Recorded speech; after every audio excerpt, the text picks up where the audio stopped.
Serine meadows resort में leadership training का आखिरी दिन था और हर कोई एक नई शुरुआत की उम्मीद में आया था।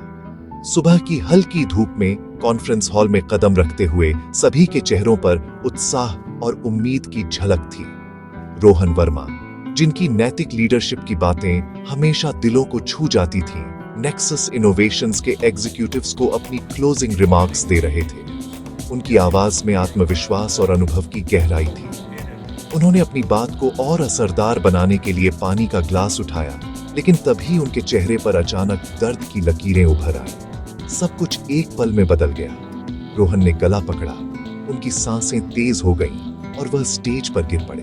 ग्लास उनके हाथ से छूटकर टूट गया और हॉल में अफरा तफरी मच गई। लोग घबराकर उनकी मदद के लिए दौड़ पड़े।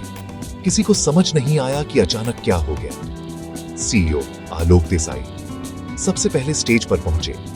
उन्होंने घबराहट में रोहन का नाम पुकारा। उनकी आंखों में चिंता साफ झलक रही थी। रोहन की आंखें डर और हैरानी से चौड़ी थी, जैसे वह खुद भी यकीन नहीं कर पा रहे हो। कुछ ही पलों में उनकी सांसें थम गईं और वह शांत हो गए।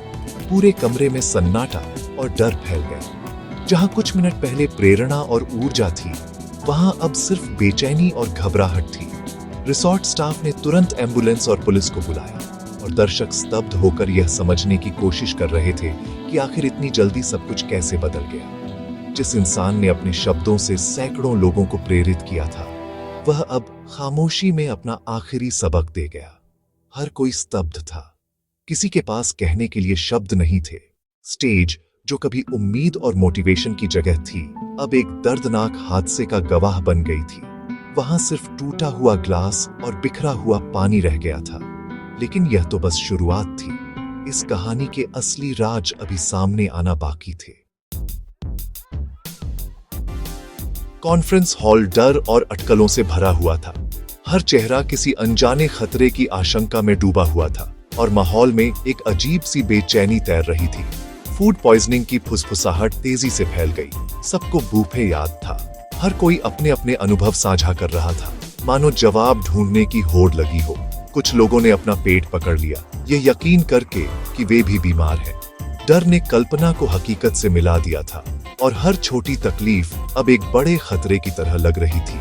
रिसोर्ट की रेपुटेशन अचानक दांव पर थी और किचन स्टाफ ने किसी भी गलती से इनकार किया। वे बार बार सफाई दे रहे थे कि सब कुछ ठीक था, लेकिन किसी को यकीन नहीं हो रहा था। लेकिन कुछ लोगों ने, जैसे एनालिस्ट प्रिया ने, इस लॉजिक पर सवाल उठाया, केवल रोहन ही क्यों इफेक्टेड हुए? क्या ये सिर्फ एक इत्तेफाक था या इसके पीछे कुछ और था?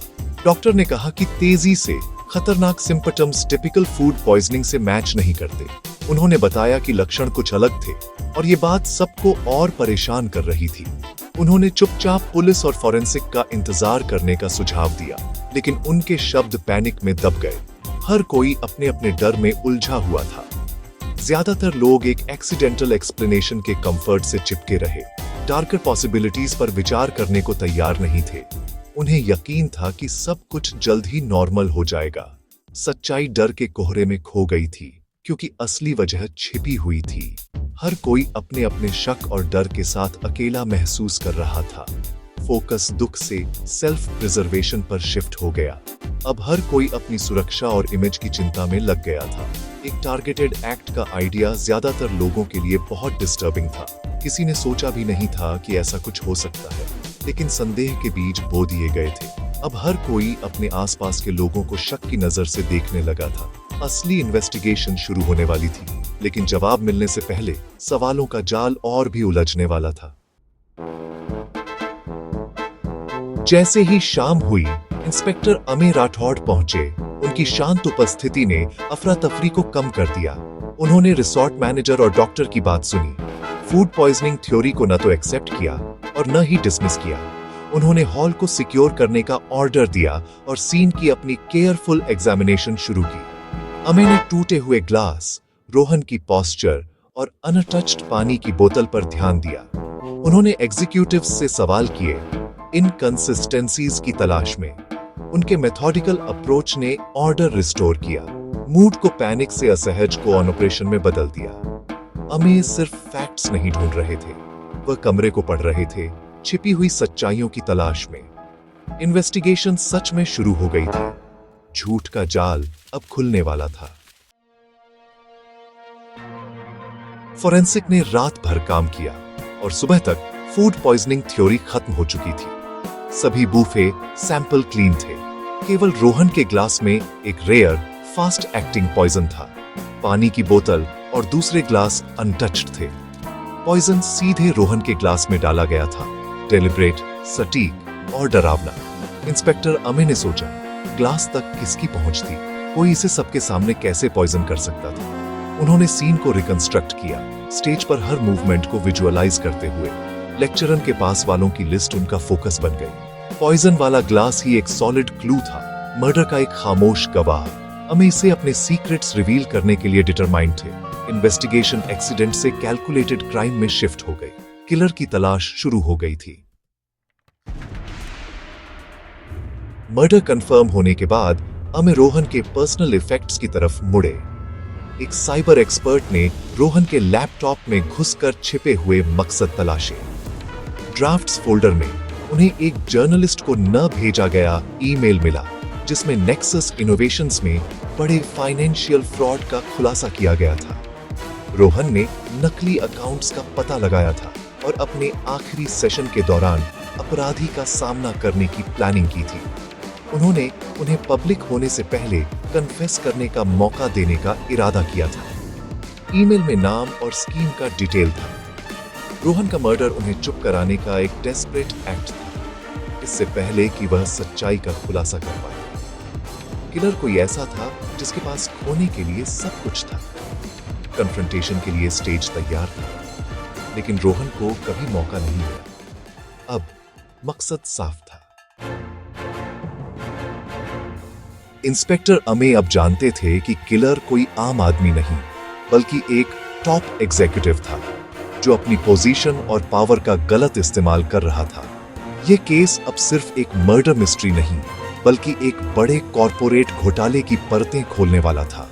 उन्होंने रिसोर्ट स्टाफ का फिर से इंटरव्यू लिया, खासकर उन लोगों पर फोकस किया जिन्होंने इवेंट के लिए स्टेज और आसपास की सेटिंग तैयार की थी।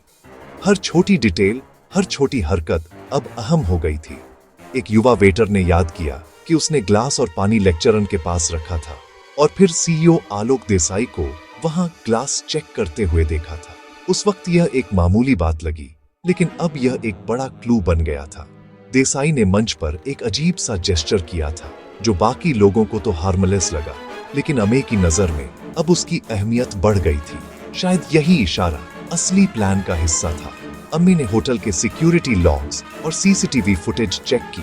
उसमें साफ दिखा कि देसाई उस दोपहर अकेले रोहन के कमरे में गए थे जब बाकी सब बिजी थे। डिजिटल एविडेंस से पता चला कि रोहन का ड्राफ्ट ईमेल उसी समय एक्सेस किया गया था जब वह खुद कमरे में मौजूद नहीं थे। किसी ने उनकी गैर मौजूदगी में उनके सिस्टम में घुसपैठ की थी। देसाई के पास मकसद था, खुद को बचाना, साधन था, अपनी पोजीशन और एक्सेस, और मौका भी था। जब सबका ध्यान कहीं और था, अब सारे टुकड़े एक साथ फिट हो रहे थे। कंपनी में चल रहा फ्रॉड, एक व्हिस्ल ब्लोअर जिसे चुप कराया गया, और एक सीईओ जो अपनी सच्चाई छुपाने के लिए किसी भी हद तक जा सकता था। अमे की जांच अब सीधी देसाई की तरफ बढ़ रही थी। हर सुराग, हर गवाही अब उसी की ओर इशारा कर रही थी। अमे ने एक फाइनल कन्फ्रंटेशन की तैयारी शुरू कर दी। अब सच्चाई बस एक कदम दूर थी और केस का सबसे बड़ा मोड़ आने वाला था। किलर का मास्क अब उतरने ही वाला था। असली चेहरा सामने आने में बस कुछ ही पल बाकी थे। जस्टिस करीब आ रहा था और इंस्पेक्टर अमे को यकीन था कि इस बार सच को दबाया नहीं जा सकेगा। इंस्पेक्टर अमे ने आलोक देसाई को खाली कॉन्फ्रेंस हॉल में बुलाया। सेटिंग जानबूझकर की गई थी, क्राइम की याद दिलाने के लिए। अमे ने देसाई के एक्शंस को दोहराया, लेक्चरर को एडजस्ट करना, क्लास चेक करना, रोहन के लैपटॉप को एक्सेस करना। देसाई की शांति टूट गई जैसे अमे ने एविडेंस पेश किया। आपने ईमेल पढ़ा, आपको एहसास हुआ कि आप फंसे हुए हैं, इसलिए आपने रोहन के ग्लास में पॉइजन डाल दिया, अमे ने कहा। देसाई का चेहरा पीला पड़ गया, चिंता का मास्क उतर गया। कन्फ्रंटेशन खामोश लेकिन विनाशकारी था। सच्चाई अनडिनाइबल थी। देसाई का अपराध उनके चेहरे पर लिखा था। खेल खत्म हो गया था। मर्डर का पर्दाफाश हो चुका था। जस्टिस हाथ में था। देसाई कॉर्नर हो चुके थे और टूट चुके थे। उन्होंने कबूल कर लिया। उन्होंने फ्रॉड रोहन के ड्राफ्ट का पता चलने पर पैनिक और मारने का डेस्परेट डिसीजन एक्सेप्ट किया। उन्होंने मदद करने का नाटक करते हुए ग्लास में पॉइजन डालने का तरीका बताया। उन्हें उम्मीद थी कि अफरा तफरी और फूड पॉइजनिंग थ्योरी उनके निशान मिटा देगी, लेकिन अमे की शांत इन्वेस्टिगेशन ने उनकी प्लानिंग को नाकाम कर दिया था। देसाई का कबूलनामा पूरा था। वह अपने ही साम्राज्य के आर्किटेक्ट और डिस्ट्रॉयर दोनों थे। सच्चाई जो कभी छिपी हुई थी अब सामने आ गई थी। रोहन की ईमानदारी ने उनकी जान ले ली थी, लेकिन उनका मैसेज बना रहा। केस बंद हो गया था। जस्टिस की जीत हुई थी। केस की खबर ने बिजनेस वर्ल्ड को हिला दिया। नेक्सस इनोवेशंस ढहने के कगार पर थी। उसका लीडर एक मर्डरर निकला।